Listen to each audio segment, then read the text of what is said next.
Welcome to MidLIFE Matters, where we celebrate women's wisdom and wit. I'm Georgian Lussier, your host, and I'm delighted to introduce today's guest, Marion Hubbard. Marion has a career in finance. She earned her MBA at 50, and she continues to grow and help others. Welcome, Marion. Thank you very much. It's nice to be here. Let's start with your career in credit and collections. Some people may not know what that function is.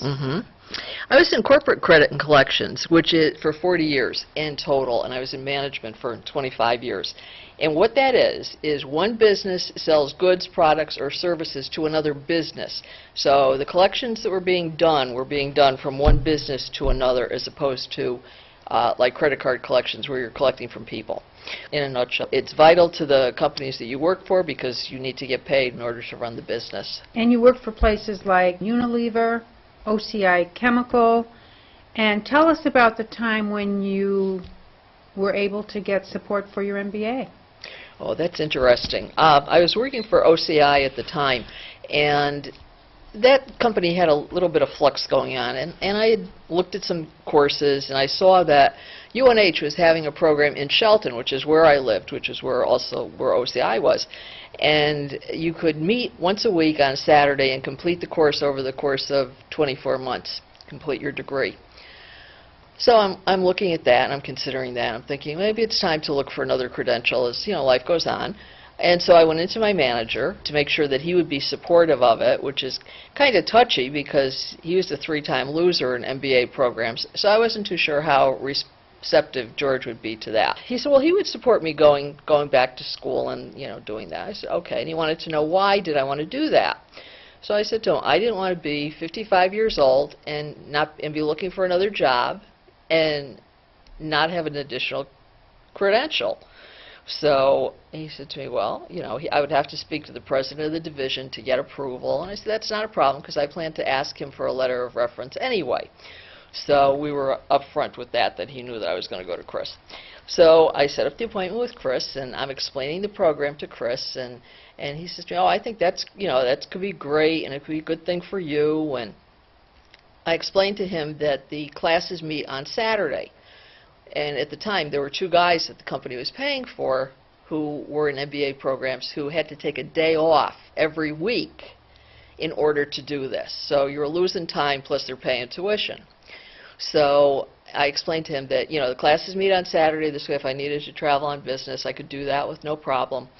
And that was okay. And so he said, well, the committee will meet and we'll take it under consideration. I said, okay, fine.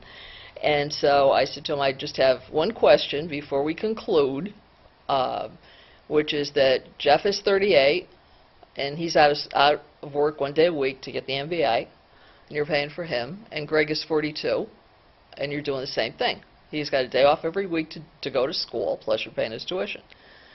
So I said, so the question that I have is it age, because I was 50 at the time, or is it gender? So he said to me that, well, we'll get back to you. Okay. So that was like on a Thursday, and Chris's secretary got back to me the following week to say, oh, I wanted to tell you that Chris wrote you a wonderful letter of recommendation. I said, that's great. And he said that the committee said to tell you the committee also agreed to fund your request. 2 years at UNH at that time was $30,000. That was a little bit of a coup. More than a little bit, I would say. Yeah, that was a little bit of a coup. And you became known as Marion and the Freds. I did. So let's hear about that. Okay. When we met in Shelton, the classes met every Saturday, and for 5 consecutive weeks, you were in each course. Okay. So the first course that we were taking was quantitative analysis. Now, I was a history major earlier years, a general student in high school. And they kept saying, well, this math will come back to you. And I would say to them, well, it can't come back to me because I never had it. So there's nothing to come back to. Our instructor was a great guy, and he was a really good start. And we would sit in a U formation. I happened to be over here, and then there were 2 guys named Fred that were on either side of me. What Bob, who's the teacher, suggested is that we count off into groups of 3 and make a study group and work with the study group. So he said, I'll make it easy for all of you. And it would just count off 1, 2, 3, group 1, you know, 1, 2, 3, group 2. Okay, fine. So it was me and the 2 Freds. And one of the Freds was an engineer, which was a good thing because he got myself and the other Fred through that class because he knew it like this. So it was, you know, it was easy for him, and he could explain it to the 2 of us. So that was really great. And then what we did is we stayed, the 3 of us stayed tight and did a study group through the whole 2-year program. And a lot of our other classmates, just after, basically after this class, they kind of like dropped that. When they would have open houses at the campus in New Haven, trying to recruit new people, they always wanted people that were in the current program, especially what they called the cohort program, which is you went steadily through the school for 2 years, one course right after another, and you stayed with the same people, you know, through the whole thing. So what they would like to do is have people who are doing well and so on and so forth go to New Haven and meet with potential students. And at that time there were 3 cohorts. There was us in Shelton, there was one in New Haven, and then there was one in Stamford. And you know, nobody would ever come. I would go because I liked the people at the office and I had a good relationship with the director of the program, and it doesn't hurt. So so I would go. And then a lot of times I would bring one of the Freds with me, and sometimes I would have both Freds with me. So then I would go over there and I would speak and say, you know, it's a great program, you'll like the instructors, you know, that people work with you, you can do this as you work, kind of a thing. And then ask, and they could ask questions. And they could ask me questions, or they could ask the Freds questions. But we were usually together. So over the course of the 2 years, we got to be known as Marion and the Freds. I love it. And what was the most common question you were asked? Oh, every time I went, they all, without fail, at least one, if not more people said to me, is this doable? Can you do this and work and have a family? And I said, yeah, Fred, the engineer, he's got a wife and 3 kids, and he owns his own business, plus he's doing this. You know, I said, the other Fred is single, but he works in the bank. He's in a high-pressure job in banking. I said, I happen to be single, but that's, you know, just how it goes. And so I said, but yeah, it is doable. And that's the thing they all wanted to know. Can I do this? Will I get into the middle of this and be sorry? Or will I not be able to cut it? And then if you can't cut it, then you have to explain to your employer why you can't cut it, especially if they're paying your tuition. It's a whole lot of stuff with that. So it was important to emphasize to them that, yeah, it is very doable. A lot of work, but it's doable. That's great. Did you ever have any times when you were down there and you were having to sell it and you yourself were thinking, am I going to make it through this program? No, once I made it through quantitative analysis, I didn't have any concerns about the rest of them, because some of them were finance questions. I was in finance. Some of it, I could do with no problem. I could help my guys with that. There were other aspects of it that, you know, you could manage. That was going to be the killer for me. Okay. And I believe, I never had this confirmed, but I believe that they set that up as the first course out of the gate to weed people out.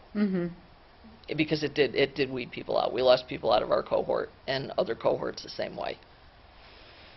Well, you made UNH proud. Tried. And your undergraduate education didn't take a lockstep linear path. So let's hear about that. Okay. No, that was very, I'm going to use the word sporadic, because that's kind of what it was. My undergrad education, I started working for a couple of years when I got out of high school. I did not go straight to college. It wasn't college material. Didn't know what I wanted and wasn't a good student. You know, I was an okay student, but I wasn't a good student. So unless I liked it. If I liked it, I was a really good student. If I didn't like it, it was kind of like... So anyway, so I worked for a couple of years, and I decided that maybe it's time to think about making a career now. And I was thinking about going into education. And at that time, the community college system was just coming up and running. And it was local. I lived in Waterbury. It was in Waterbury. Tuition was less expensive than my high school tuition. It was a small opportunity to really experience the college experience for me.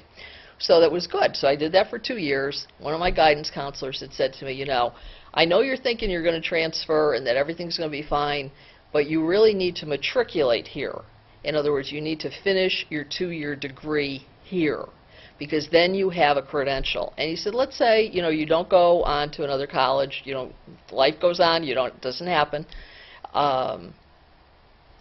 Then you can say to a potential employer that you have a 2-year degree, as opposed to, I remember him saying this to me, as opposed to me saying, I just went to school for 2 years. He says to me, do you hear the difference? I go, yes, I do.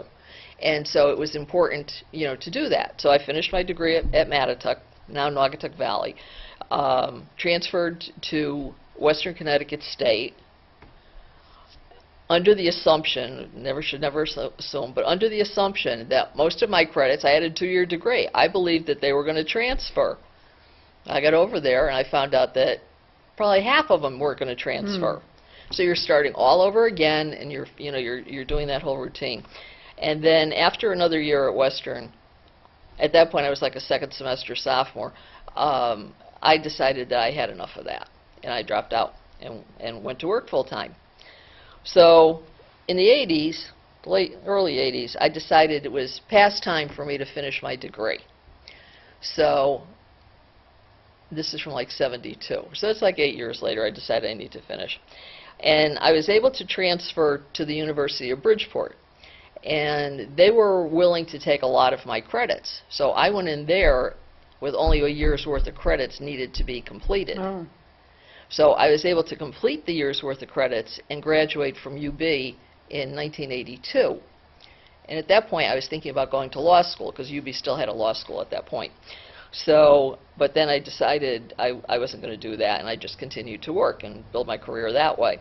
And then I went back for my MBA in 1999 and graduated in 2001. So it certainly was in stages. What advice would you give other women, even today, about continuing your education? I think that that's one of the best things that they can do, especially if they're working for a company that will pay tuition reimbursement. I used to, when I was working, I had subordinates underneath me, and I always told them that this is the way to go. This is free money. It's like, how else can you put it to people?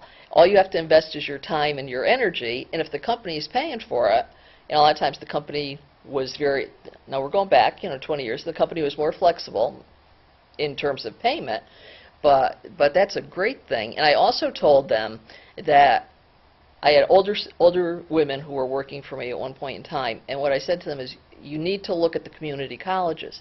You need to look at Housatonic, you need to look at Gateway, if they're in Waterbury, they need to look at Naugatuck Valley / Mattituck or whatever, because that's the place to start.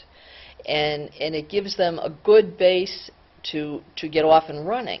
And on top of that, you're not inundated with the college experience in like a 4-year school where you walk in and you're a little fish. With the smaller colleges, you can be more yourself and you can be a little bit bigger fish. And it's affordable.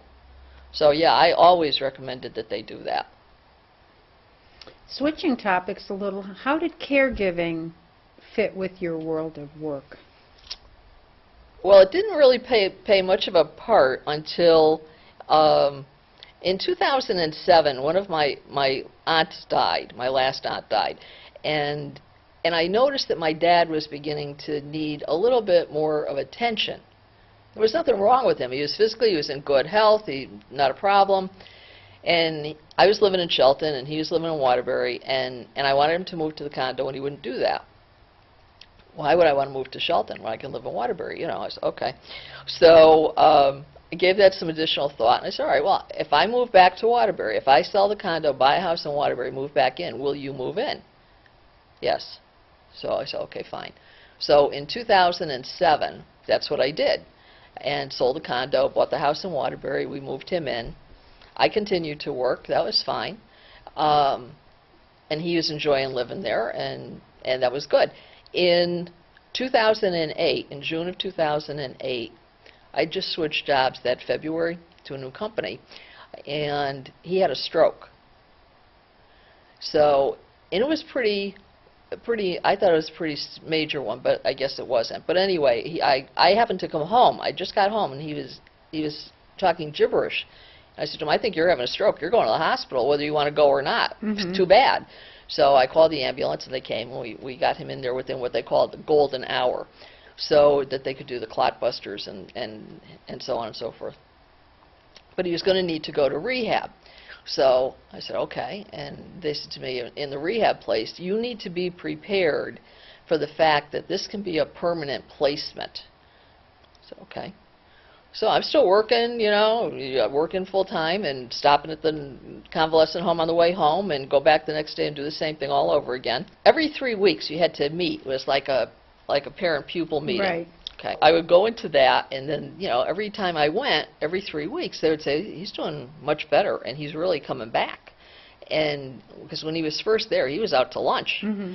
And then gradually he was coming back, you know, closer and closer. And then finally, after the 3rd week, they said to me, well, you know, we think you can take him home. And I said, after he left the room, I said to them, what about this? It's going to be a permanent placement at the cost of $11,000 a month. No, we think he can go home. I said, okay, if he can come home, that's what we'll do.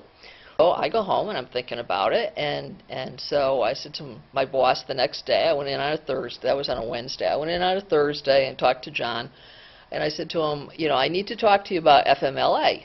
I said, you know, my dad had a stroke. I said, they're telling me he's going to be released. I don't know how this is going to work out. I don't know if I'm going to be able to take care of him at home. I don't know, what if he has another stroke? You know, what if we can't do this? Whatever. Am I eligible for FMLA? No, you're not. I said, why? Because meanwhile I'm thinking, I thought that's how the law read. So, well, you haven't been with the company long enough. You have to be here at least a year before that. Yeah. Okay. And then he also said to me that my job was critical, because I was the credit manager, and it's important, and it was a critical job. I said, yes, my job is critical, but I'm not. No, apparently I wasn't. So he said, well, let me talk to, you know, the committees. Okay, fine. So I go in on Friday, and John calls me in, and he said to me, well, I met with the committee, and, you know, you can't have the FMLA, and we're going to give you 2 weeks severance in lieu of notice. Okay, we're going to pay you 2 weeks vacation, and basically Friday was my last day. At that time, now, I'd always shifted jobs with no big deal. You know, the headhunter called, I went on the interview, I got the job. That was my normal pattern for many years, and that was also how you moved up, because if you didn't move out, you didn't move up. So I wasn't too worried. I said, okay, well, I've done this before. I had money in the bank. You know, Dad had assets that we weren't going to be using to pay the nursing home, $11,000 a month. I wasn't too worried. I said, okay, well, this will be okay. And I waited until the neurologist said to me that you can safely leave him and go back to work, some kind of work. So by that time, I didn't want to do credit and collections anymore. Once I was out of it for a year, I didn't want to get back into it. High stress, high aggravation, all the rest of it.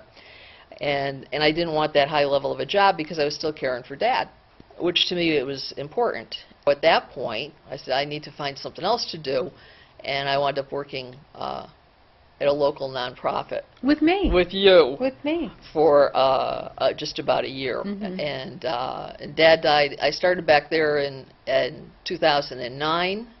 Dad died St. Patrick's Day of 2010. I met with my financial planner in September. Said to him, when can I retire? He goes, why? Are you still there? And so I said, New Year's Eve, 2010, I retired. And that was that. Very nice. Yes. Well, I'm sure a lot of our viewers can really relate. Absolutely. To the dilemma that's and the not dynamics. an easy thing. No. And I was fortunate that I was able to do that. The majority of people cannot. Right. I have a good friend in Michigan, and that was her comment to me. I wish I could have done that for my mother, and I could not do that. You just can't. It's, you know, the economics of it and everything else. It's not easy. It's worthwhile, but it wasn't easy. You've enjoyed traveling. I have. And we have a lot of photos of different places you've been. What have been some of your most memorable trips? Well, I was able to travel a lot on business, which was nice, because if I was in parts of the country that I hadn't seen before, I frequently could hook on an extra day here or there. I went to the Grand Canyon that way, parts of Washington State. That was the only way I was ever going to get there. I was in Seattle on business. I hooked a weekend on, went up to the Cascades. It was beautiful. I was able to do that, but then I was also able to do some personal travel. I went to Ireland a couple of times. I went to England and France. For my 50th birthday, I took a cruise in the Mediterranean. That was all very nice. In 2007, shortly after I bought the house and moved Dad in, I had already booked a vacation to the Canadian Rockies, and I wasn't giving that up, and I didn't. But that was my last major vacation, really. But when I graduated from UNH with my MBA, Dad had said to me that since he and I didn't have to pay the tuition, because we had agreed if the company wasn't going to fund it, then he would fund half and I would fund half. Or we would do it ourselves and then leave. He said, okay, well, since they're paying that, then I'll pay for you to go to Alaska when you graduate. So I have two good friends who love to travel, and they were up for that, and we were able to do that. And we took a 12-day trip to Alaska, and some of it was a ground trip, so you were actually on the ground seeing and stuff besides being on the ship a lot. And then 4-day cruise coming back to fly home from Vancouver. That was my most memorable because it was a capstone for me. It was a struggle to hit my goal, and I hit my goal of getting the MBA. It was recognition from Dad that I had done a good job with this. He was so proud, and it was a nice reward.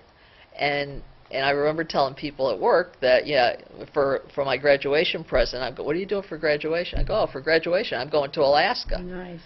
And they were like, really? I bet the Freds were jealous. Yes, yes, they were. So in terms of meaning, that was the one that was the most meaningful. That's not to say the others weren't very enjoyable, because they were. But that was meaningful for a variety of levels. And then we've talked about the concept of having a growth mindset, which is critical in every stage in our lives, but particularly as we age, you know, continuing to do new things. And not to be afraid. Not to be afraid. So talk a little bit about some of the things I know you've focused on, changing your whole view on health, weight management, nutrition. Yeah, that's been, in the past 2 years, that's really come to a forefront for me. Because all of my life, I've been overweight. Sometimes more than others, you know. And I would try one program after another and lose some weight and then fall off the program. And the next thing you know, you've got all the weight that you lost plus some more on there. And that was frequently the case with me. So in February of 2016, I had an appointment with a new primary care doctor. And she says to me, I want you to get your blood work done before you come in, and you just had the mammo, so that's fine. I go, okay, good. And I only knew her from referral. Okay. So I get in there, and she says to me that you need to lose weight. I said, I know that. You need to reduce your cholesterol. I said, probably, because at that point I didn't have the results. But I said, yeah, probably I do. And she wanted to put me on a statin drug. And I said, no, that's not happening. When my dad was in his final year, they had him on the statins, and he had terrible pains in his legs and unable to walk and stuff from them, and it's a contributing factor. The statins are a contributing factor to that. So I told her, I said, I'm not doing it. You know, I said, now we can see what else we can do and work on that. So she says to me, well, all right. She said, I'll give you 6 months. I said, okay. And she said, I want you to lose some weight, and I want you to see a nutritionist, and I want you to start to exercise. I want you to come back here in 6 months. And she said, and before you leave, I want you to book the 6-month appointment. Okay. And I liked her. I felt she was very down to earth, and she was listening to me. And she understood that I'm med-averse. I don't take any kind of medication, and I wasn't planning to get into it. So she understood that up front, which was good. So I go back in 6 months, and I'm down 30 pounds. And she says to me, I can't believe that you did that. And I said, well, you told me I had to do this. Otherwise, you wanted to stick me with some drugs that I didn't want. And she said, you know, I tell that to so many people all the time, that you need to lose some weight and you need to exercise, and you know, and they come back, and if they're not the same as they were, I said, they have some more with them. And she said, yes. So so then the next thing I did is I decided by March of 2017 I was down 53 pounds. So at that point I decided it was time to work with a fitness person, a trainer, personal trainer. And I found a woman in Prospect that I really like. And so I work with her for an hour 2 times a week. Nice. 2 hours a week. It's an hour each time. I go to, an hour. And I can see a difference, which is really great. And the thing of it is, people say to me, oh, are you losing more weight because you're working with Jennifer? I go, no, I'm really not. I said, but my dimensions are shrinking. Nothing is more motivating for me than fitting into smaller size pants. Right. That does it. And I've gotten rid of all my big clothes, so there's no going back for me. So this is how, this is going to be. Great.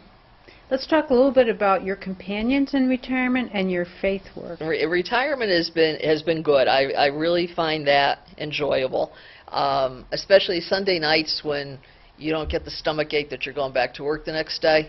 That was one of the first things to go, and that was nice. Okay, so I thought about I'd be able to travel some more, but my good friends who I was traveling with, they've had some health issues. The husband has had quite a few health issues, and they can't travel like they used to. So I really haven't done much travel. But anyway, I decided that I was going to get a new dog. I was going to get a dog. I hadn't had a dog since I was still living at home, kind of a thing. I'm looking online and I'm seeing what's out there, and I see Ben. Okay, and I fall for Ben because he's a good-looking boy. It's a cross between internet dating and the Underground Railroad. You see on the internet, you see the picture and they say, oh yeah, he's for me. And then by the time they finally come up from down south, which is where the majority of these dogs come from, and you hook up with them after many stops, they're not what they're proposed to be. Ben was a lot older than I thought he would be. He had some medical issues that became severe. He's a wonderful dog.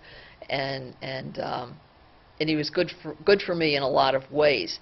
But I only had him for 2.5 years, and then he died. And then I got Cooper in 2013. I learned from my mistakes. Now, I met Cooper at a local rescue, and I went down to see him twice beforehand. And he'd been up here for like 1.5 years, so they had local vet records. Okay, good. I could see what his real age was, which was 1.5 to 2, instead of with Ben they told me he was about 5, and my vet told me he was 8. So so that precluded all of that stuff. So I learned from my mistakes. Didn't repeat that. And please share, as we're getting towards our close, the differentiation you make with your faith in terms of my religion. Your religion. Okay. My faith is important to me. And I define faith as belief in God, trust in Jesus, intercession from the Blessed Mother, and help from assorted saints, because I've always had patron saints all my life. And I've always been able to differentiate my faith, which is what I've just described to you, and my religion. And I look at my religion as a rigor mortis amount of bureaucracy, which likes to suppress women. And I believe that. Now, despite saying that, I'm very active in my local parish because I look at that as the first point of service. So I'm a Eucharistic, I'm on the Finance Council, I run the Scholarship Committee, I do Holy Joe's Cafe, which is a ministry that sends coffee to our troops in Afghanistan. I'm a Eucharistic minister, and I go to local convalescent homes to bring communion to them. Now, in addition to that, in October of 2014, I was able to form a prayer line. I finally got approval to do that. And I got a team together of 30 people who agree to pray for the intentions that we get once a day, every day. And on average, we have 125 intentions a week. So if you do the math on that, being a finance person, I like to do that, it comes out to over 100,000 prayers being said for these intentions in the course of a month. And you quantify that out. That's big numbers. That's good. That's very worthwhile. Absolutely. Yeah, Marion, this has been wonderful to hear about all the different elements of your life, and I'm sure it's an inspiration to our viewers. I hope. Thank you so much. You're welcome. And thank you for tuning in, and please join us again with other fascinating women. Georgian Lussier, your host, MidLIFE Matters. Thank you.